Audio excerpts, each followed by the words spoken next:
برادران محترم، سورہ آل عمران کی یہ آیات جو ہے دین کی فہم اور دین کی سمجھ کے لیے بہت ضروری ہیں کہ دین انسان سے کیا چاہتا ہے، کیا تقاضا کرتا ہے، اور کس طرح کا رویہ انسان اپنی زندگی میں اختیار کرے جو اللہ رب العزت کو پسند ہے۔ اللہ نے ارشاد فرمایا کہ ان فی خلق السماوات والارض، کہ بے شک زمینوں اور آسمانوں کی پیدائش کے اندر واختلاف اللیل والنہار، اور دن اور رات کے باری باری آنے میں لآیات لأولی الالباب، اہل عقل کے لیے بڑی نشانیاں ہیں۔ یہاں پہ اللہ نے اہل عقل کو مخاطب فرمایا ہے، یعنی عقل تو سب انسانوں کو اللہ نے دی ہے، لیکن اہل عقل سے مراد وہ ہیں جو اپنی عقل کا صحیح استعمال کرتے ہیں، جس مقصد کے لیے اللہ نے یہ عقل دی ہے اس کا استعمال کرتے ہیں، اور اس کو استعمال کرتے ہوئے اللہ رب العزت کی معرفت حاصل کرتے ہیں، اللہ کی پہچان جو ہے وہ حاصل کرتے ہیں۔ انسانوں اور دوسرے جانوروں سے جو امتیاز ہوتا ہے انسانوں کو، وہ عقل سے ہی ہوتا ہے۔ یہ جانور جو ہے اپنی طاقت میں، قوت میں، کھانے پینے میں انسانوں سے کہیں بڑھ کر ہے۔ انسانوں کو جو امتیاز حاصل ہے، جو فوقیت حاصل ہے، وہ عقل کی بنیاد پر ہے۔ عقل ہے تو انسان ہے، عقل نہیں ہے تو انسان نہیں۔ اب دیکھیں، اچھا بھلا انسان ہوتا ہے، ہاتھ بھی ہیں، پاؤں بھی ہیں، جسم کے سارے اعضاء سلامت ہیں، کان ہے، ناک ہے، آنکھیں ہیں، سر ہے، لیکن عقل نہیں ہے، تو اس پر دین کا کوئی حکم لاگو نہیں ہوتا۔ اس پہ ذرا غور فرمائیں، یعنی دین کے حکم تب لاگو ہوتے ہیں جب انسان عقل مند ہو۔ ایک انسان باوجود کہ سارے اعضاء اس کے سلامت ہیں، جسمانی اعتبار سے پورا انسان ہے، لیکن اللہ نے اس کو عقل نہیں دی، ذہنی طور پر بیچارہ معذور ہے، نہ اس پر نماز فرض ہے، نہ اس پر روزہ فرض ہے، نہ حج فرض ہے، دین کا کوئی حکم اس پر فرض نہیں، یعنی دینی احکامات لاگو ہی اس شخص پر ہوتے ہیں جو اپنی عقل کو استعمال کرے اور جس کی عقل صحیح ہے۔ اگر عقل صحیح نہیں ہے، باقی سارے اعضاء صحیح ہیں، پورا جسم صحیح ہے، تو انسان کہلانے کا مستحق نہیں ہے، اس پر دین کا کوئی حکم لاگو ہی نہیں ہوتا۔ اگر وہ کوئی جرم کرے تو وہ مجرم بھی نہیں سمجھا جائے گا، اس پر کوئی قانون بھی لاگو نہیں ہوتا، کیونکہ اس کو عقل نہیں ہے۔ اللہ نے یہاں پہ فرمایا کہ دیکھیں میں نے زمین و آسمان پیدا کیے ہیں، ان کی پیدائش کے اندر جو غور کرتے ہیں، جو عقل استعمال کرتے ہیں، سوچتے ہیں، غور کرتے ہیں، تو ان کے لیے تو بڑی نشانیاں ہیں۔ وہ دیکھتے ہیں دن رات سورج کو نکلتے، چاند کو نکلتے، رات کو آتے، دن کو آتے، دن کو ڈوبتے، دن کو طلوع ہوتے، رات کو آتے اور غروب ہوتے، دن رات دیکھتے ہیں، تو وہ لازماً یہاں تک پہنچتے ہیں کہ ان کا کوئی خالق ہے، مالک ہے، جس نے ساری چیزیں جو ایک ترتیب کے ساتھ، ایک نظام کے ساتھ پیدا کی ہیں۔ اور جب وہ یہ پہچان لیتے ہیں کہ جس طرح ان چیزوں کا خالق ہے تو میرا بھی ایک خالق ہے، میرا بھی ایک مالک ہے، تو وہ پھر اللہ رب العزت کا ساتھ ہونا ان کی پوری زندگی کے اندر ان کی شخصیت کا حصہ بن جاتا ہے۔ وہ پھر کیا کرتے ہیں، جب اپنی عقل کو استعمال کیا، اللہ کو پہچانا، وہ کرتے ہیں کہ الذین یذکرون اللہ قیاما وقعودا وعلی جنوبہم، وہ پھر لیٹے بھی، بیٹھے بھی، کھڑے بھی، ہر حال میں اللہ کو یاد رکھتے ہیں، یعنی اللہ ان کی پوری شخصیت کا ایک حصہ بن جاتا ہے، اللہ ہمیشہ ان کے ساتھ ہوتا ہے۔ وَهُوَ مَعَكُمْ أَيْنَمَا كُنْتُمْ، اللہ نے فرمایا کہ میں جہاں بھی تم ہوتے ہو میں تمہارے ساتھ ہوتا ہوں۔ وَنَحْنُ أَقْرَبُ إِلَيْهِ مِنْ حَبْلِ الْوَرِيدِ، اور میں تمہاری شاہ رگ سے بھی زیادہ قریب ہوتا ہوں۔ یہ ان کے ہوتا ہے، اور یہ وہ اس کو پہچانتے ہیں جو اللہ کو اللہ کی تخلیق کے ذریعے پہچان لیتے ہیں۔ اللہ نظر نہیں آتا، لیکن اللہ اپنی تخلیق میں نظر آتا ہے۔ ایک شخص نے پوچھا کہ کیا اللہ کو دیکھ سکتے ہیں؟ تو جواب دینے والے نے جواب دیا، کیا تم نے ابھی تک اللہ کو نہیں دیکھا؟ اس نے پوچھا کہ میں اللہ کو دیکھ سکتا ہوں؟ انہوں نے کہا کیا تم نے ابھی تک اللہ کو نہیں دیکھا؟ اتنی تمہاری عمر گزر گئی۔ اللہ تو روز نظر آتا ہے، اللہ تو دن میں بھی نظر آتا ہے، رات میں بھی نظر آتا ہے، سورج میں نظر آتا ہے، چاند میں نظر آتا ہے، ستاروں میں نظر آتا ہے۔ اللہ کہتا ہے سورہ ملک کے اندر، دیکھو کہ میں نے بغیر ستونوں کے آسمان کو کیسے کھڑا کیا، اور میں نے ستاروں کو اس کی کندیلیں بنایا، چراغ بنایا، روشنی بنایا، کیا تم مجھے پہچانتے نہیں؟ اور وہ پھر انسان کہے کہ میں نے اللہ کو نہیں دیکھا۔ اللہ تو اپنی قدرتوں میں نظر آتا ہے، اور جب اللہ قدرتوں میں نظر آ جائے تو پھر اللہ فرماتے ہیں ان لوگوں کا حال پھر یہ ہوتا ہے کہ ہر حال میں اللہ ان کے ساتھ ہو جاتا ہے، وہ ہر حال میں اللہ کو یاد رکھتے ہیں، کھڑے ہوں، لیٹے ہوں، بیٹھے ہوں، کسی حال کے اندر بھی۔ اس سے مراد یہ ہے کھڑے لیٹے بیٹھے سے کہ وہ چاہے گھر کے اندر ہوں، گھر کے باہر ہوں، اپنی دکان پہ ہوں، مکان پہ ہوں، کاروبار میں ہوں، دفتر میں ہوں، کہیں بھی ہوں، ان کو یہ نہیں بھولتا کہ اللہ میرے ساتھ ہے۔ اور جب ان کو یہ نہیں بھولتا کہ اللہ میرے ساتھ ہے تو ظاہر ہے پھر وہ کوئی گناہ بھی نہیں کریں گے۔ تو کیوں جھوٹ بولنے لگے تو یاد آ جائے گا اللہ میرے ساتھ ہے، دھوکہ دینے لگے تو یاد آ جائے گا کہ اللہ میرے ساتھ ہے، غیبت کرنے لگے تو یاد آ جائے کہ اللہ میرے ساتھ ہے، فراڈ کرنے لگے، رشوت دینے لگے، ملاوٹ کرنے لگے تو یاد آئے کہ اللہ میرے ساتھ۔ یہ ہوتا ہے اللہ کا ساتھ ہونا، اور یہ فرمایا اللہ نے کہ ان کے ساتھ ہوگا جو اللہ کو اسی قدرت سے پہچانیں گے، جو اسی قدرتوں پر غور کریں گے۔ پھر فرمایا کہ ہر وقت جو ہے اللہ ان کے ساتھ ہو جائے گا، اور پھر وہ اس کا اقرار کریں گے۔ جب اللہ ان کے ساتھ ہو جائے گا، اللہ کی معرفت حاصل کر لیں گے۔ اچھا، اللہ کی پہچان اور معرفت کو جنگلوں میں حاصل نہیں ہوتی، تنہائیوں میں حاصل نہیں ہوتی۔ یہ اسلام کا، دین اسلام کا یہ مزاج نہیں ہے۔ دین یہ چاہتا ہے کہ انسانوں کے اندر رہ کر انسانوں کے رب کو پہچانا جائے، اور جب یہ پہچان ہوتی ہے تو وہ پھر پکار اٹھتے ہیں، ربنا ما خلقت ھذا باطلا، اے ہمارے رب تو نے سب بیکار تھوڑا پیدا کیا، بیکار نہیں پیدا کیا۔ اللہ، یہ وہ آیت ہے جو آقا دو عالم صلی اللہ علیہ وسلم تہجد کی نماز میں پڑھا کرتے تھے۔ جب حضور تہجد کی نماز کے لیے اٹھتے، وضو فرماتے، وضو فرما کر آسمان کی طرف دیکھتے، اور آسمان کی طرف دیکھ کہتے ربنا ما خلقت ھذا باطلا، میرے رب تو نے سب کچھ بیکار تھوڑا پیدا کیا۔ یہ جگمگاتے ستارے، چاند، سورج، ہر چیز یہ بیکار نہیں پیدا کی۔ اگر تو نے بیکار نہیں پیدا کیا تو پھر انسانوں کو بھی بیکار پیدا نہیں کیا۔ جب تیری یہ مخلوق بیکار نہیں ہے تو انسان بھی بیکار نہیں ہے، انسان بھی کسی ایک مقصد کے لیے ہے، اور جب وہ کسی ایک مقصد کے لیے ہے تو جس مقصد کے لیے اللہ نے پیدا کیا پھر اس کے بارے میں پوچھے گا۔ یعنی یہ آیتیں غور و فکر کر کے انسان کو یہاں تک پہنچاتی ہیں، اور جو یہاں تک نہیں پہنچتا پھر اس کا مطلب ہے اس کا غور و فکر مکمل نہیں ہے۔ یعنی وہ یہاں تک پہنچے کہ ربنا ما خلقت ھذا باطلا، اے ہمارے رب آپ نے بیکار پیدا نہیں کیا۔ وہ پھر جب یہ بیکار نہیں ہے تو پھر جواب طلبی ہوگی، پھر انسان اس احساس کے ساتھ جیے گا کہ مجھے اللہ کے حضور جواب دینا ہے کیونکہ مجھے اللہ نے یہاں بیکار نہیں بھیجا۔ اور پھر وہ کہے گا سبحانک فقنا عذاب النار، اے میرے رب تو پاک ہے۔ کس سے پاک ہے؟ ہر عیب سے، ہر خامی سے، ہر کمی سے، ہر نقص سے تو مکمل ہے، تو کامل ہے، کاملوں کا کامل ہے، تو پاک ہے۔ فقنا عذاب النار، اے ہمارے رب ہمیں آگ کی عذاب سے بچا دے۔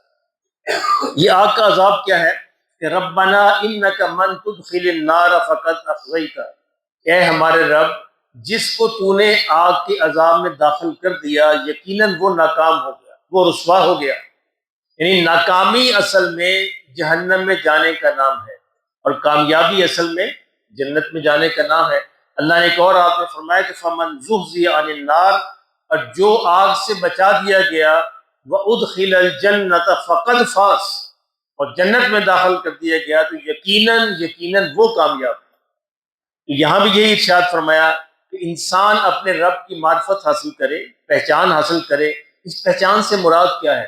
اس کو سمجھ آ جانی چاہیے کہ میری اوقات کیا ہے، میری حیثیت کیا ہے دنیا میں کس لیے بھیجا گیا ہوں، میں کون ہوں، کہاں سے آیا ہوں، مجھے کہاں جانا ہے، اور میرا مقام اور میری حیثیت اور میری اوقات یہاں پہ ہے کیا، اور میرا اپنے رب سے تعلق کیا ہے۔ مجھے اپنے رب کو جواب دہ ہونا ہے، میں اس کا بندہ ہوں، وہ میرا خالق ہے، مالک ہے۔ یہ ساری چیزیں ہیں اللہ کی معرفت۔ اگر یہ معرفت حاصل ہو جائے تو پھر انسان اللہ کو ساتھ لے کر جیے گا، پھر وہ اللہ کے بغیر نہیں جیے گا، اللہ اس کے ساتھ ہو جائے گا، اور وہ پہ ہر دم پکارے گا ربنا ما خلقت ھذا باطلا، کہ ہمارے رب آپ نے کچھ بھی بیکار پیدا نہیں کیا، اگر بیکار پیدا نہیں کیا تو یقیناً مجھے بھی بیکار پیدا نہیں کیا. تو پھر وہ پکارے گا کہ رب ہمیں دوزخ کی آگ سے بچا لینا. ربنا اننا سمعنا، پھر وہ یہ بھی پکارے گا کہ اے اللہ کریم، اے ہمارے رب، ہم نے ایک پکارنے والے کی پکار کو سنا. کون؟ اللہ کے نبی، اللہ کے رسول. ہم نے سنا ینادی للایمان، کہ وہ ایمان کی طرف لوگوں کو بلا رہے تھے. ان آمنو بربکم، کہ لوگوں اپنے رب پر ایمان لے آؤ. فآمنا، اے ہمارے رب ہم اس پر ایمان لے آئے. ہم نے تیرے رسول کی دعوت پر لبیک کہا، ہم نے اس کی پکار پر آمین کہا، تو ہم نے اس کو مان لیا. تو اے ہمارے رب اب تو رحم یہ فرمانا کہ ربنا فاغفر لنا ذنوبنا، اب اس کے بدلے، اس کے صدقے تو ہمارے گناہوں کو معاف فرما دے.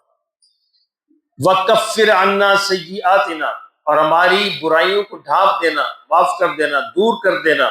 وَتَوَفَّنَا مَعَ الْأَبْرَارِ، اور ہمارا صرف یہیں پہ یعنی انجام نہ ہو، بلکہ انجام ہو تو نیک لوگوں کے ساتھ، کیونکہ نیک لوگ جنت میں جائیں گے. تو ہمارا انجام جو ہے وہ ان کے ساتھ کرنا یا اللہ، ہمارا انجام دوسروں کے ساتھ نہ کرنا، تاکہ ہم کامیاب ہو جائیں. ربنا وآتنا ما وعدتنا علی رسلک، یہاں پہ بڑا عجیب یعنی اللہ نے انداز اختیار فرمایا ہے انسانوں کو سمجھانے کے لیے. اے ہمارے رب ہمیں وہ دے دینا ما وعدتنا علی رسلک، جس کا وعدہ تو نے اپنے رسولوں سے کیا. اب اس پہ غور فرمائیں، وعدہ تو کیا ہے رسولوں سے اور مانگ رہا ہے مسلمان کہ ہمیں بھی دے دینا. کیا مطلب ہے اس کا؟ اس کا مطلب یہ ہے کہ اللہ نے وعدہ تو کیا تھا رسولوں سے، لیکن جو رسول کے سچے پیروکار ہیں یہ وعدہ ان کو بھی ملے گا. اللہ اکبر، قیامت تک ملے گا. قیامت تک جو بھی رسولوں کے سچے پیروکار ہیں، فرمایا کہ یہ وعدہ ان کو بھی ملے گا.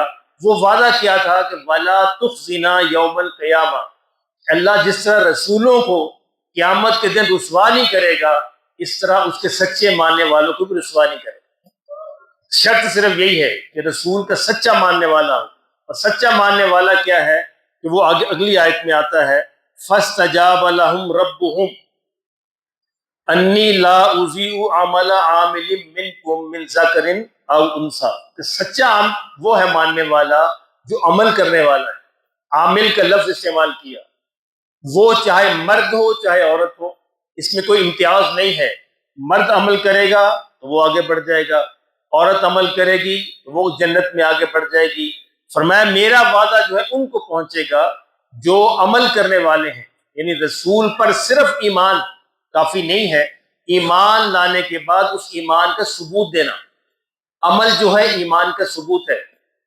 جس طرح ہمارا چلنا پھرنا، اٹھنا بیٹھنا، دوڑنا بھاگنا ہماری صحت کا ثبوت ہے، اسی طرح ہمارے اعمال جو ہے نیک اعمال، یہ ہمارے ایمان کا ثبوت ہے. اگر یہ ثبوت موجود نہیں ہے، اس کا مطلب ہے ایمان کا دعویٰ مشکوک ہے. اور مشکوک دعوے والے کو اللہ جنت میں داخل نہیں کرے گا، ان کو داخل کرے گا جن کا ایمان کا ثبوت ان کے پاس موجود ہے. فرمایا فاستجاب لهم ربهم، اللہ ان کی دعاؤں کو قبول کر لیا اللہ نے. کن کی؟ کہ جنہوں نے عمل کیا، اور اللہ ان کے کسی عمل کو بھی ضائع نہیں کرے گا. اس میں اللہ نے تخصیص خاص طور پر ذکر کر کے فرمایا کہ عورت اور مرد کا الگ الگ، کہ کہیں یہ نہ سمجھ لینا کہ یہ دعوے اور یہ وعدے صرف مردوں کے لیے ہیں، عورتیں اس میں داخل نہیں ہیں. میں کوئی بھی کرے جنت میں سب برابر ہے، کوئی پیچھے نہیں رہے گا. نہ عورت مرد سے کم تر نہیں ہے، وہاں اس سے آگے بڑھ سکتی ہے. لا اضیع عمل عامل منکم من ذکر. اچھا، دنیا کے اندر بھی یہ کبھی یعنی اسلام نے یہ کبھی دعویٰ نہیں کیا کہ عورت مرد سے کم تر ہے. یہ ہماری غلط فہمی ہے. اسلام صرف یہ کہتا ہے کہ عورت مرد سے مختلف ہے، اس کا دائرہ کار مختلف ہے، اس کے شعبے اور ہیں، مرد کے شعبے اور ہیں. باقی وہ مکمل ہے، ہر لحاظ سے مکمل ہے. وہ جس طرح مرد آگے بڑھ سکتا ہے آخرت میں، اس طرح وہ بھی آگے بڑھ سکتی ہے، اور اللہ اس کے عمل کو ضائع نہیں کرے گا. فرمایا کہ یہ وہ لوگ ہیں فالذین ہاجروا واخرجوا دیارہم واوذوا من سبیلی. آگے کچھ شرطیں ارشاد فرمائی جو ہر ایک کے لیے ضروری نہیں کہ ہر ایک کے ساتھ پیش آئیں. اس زمانے کے ساتھ تھی کہ ہجرت کرنا، اللہ کے راستے میں نکلنا، اللہ کے راستے میں جہاد کرنا، قتل ہونا، قتل کرنا. فرمایا یہ ساری شرطیں جو پوری کریں گے، یہ تو اللہ نے کرم فرمایا کہ ہم اس زمانے میں نہیں ہیں، اب ہم پر یہ شرطیں لاگو نہیں ہوتی. لیکن آج بھی اگر اس طرح کے حالات پیدا ہو جائیں وہ شرطیں پھر ہم پر بھی لاگو ہو جائیں گی۔ فرمایا یہ سارے کام جو کرتے ہیں اللہ کی معرفت حاصل کرتے ہیں، اپنی زندگی میں اللہ کو ساتھ لے کر جیتے ہیں، اس احساس کے ساتھ جیتے ہیں کہ اللہ میرے ساتھ ہے، اللہ مجھے دیکھ رہا ہے، میں ہر دم اللہ کی نظر کے اندر ہوں، ان کے عمل کو میں پھر ضائع نہیں کروں گا۔ اور پھر میں نے اپنے رسولوں کے ساتھ جو وعدے کیے تھے جنت کے، اعلیٰ درجات کے، آخرت میں کامیابی کے، تو میں بھی یہ وعدے صرف ان کے لیے نہیں ہوں گے، رسولوں کے ماننے والوں کے لیے بھی ہوں۔